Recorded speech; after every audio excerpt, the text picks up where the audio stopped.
weekend today at ito, nandito tayo sa Costa Solana kung saan magpe-prepare tayo ng isang dish. Kaya naman, alam niyo ba, sa kusina, hindi po laging nasusunod ang recipe. Minsan, kulang ang sangkap, minsan may kailangang palitan. Kaya tayo, nag-a-adjust.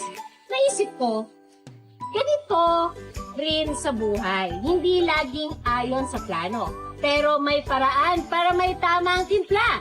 Ang adjustment ay hindi kahinaan. Yan, tanda ito ng pagmamahal, lalo na kung ginagawa natin ito para sa pamilya.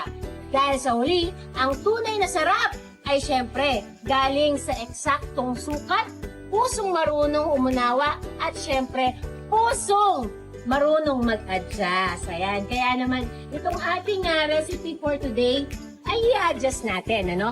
Kung wala tayong meat, meron tayo ditong, kung wala tayong chicken, ito yung ating pugo o yung quail. So mamaya i-grill natin siya, substitute for chicken. This one is industrial griller. Actually, pwede tayo mag-ihaw kahit sa ang ihawan, yung ating pwedeng sa backyard na ihawan or kung ano man na pwede mong i-provide for grilling. And now we are here in Costa Solana, so we're using this industrial griller. So, lagay lang natin, grease lang natin ng konti. And our quail is actually with patis, kaya nga siya pinatisang pugo. So, minarinate siya with patis and also the calamansi. So, it's very traditional. So, we're just gonna grill it.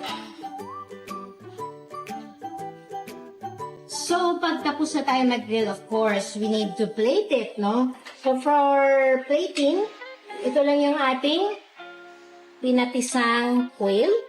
Lagay natin on the side yung meron tayong adlay dito. So, instead of rice, we will using adlay. And then, our cauliflower puree. Okay.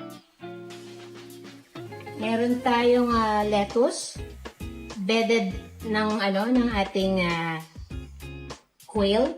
And then we have our kamatis. So we can put it over here.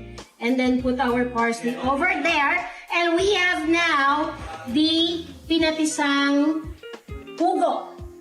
Yan, with adlay and cauliflower puree.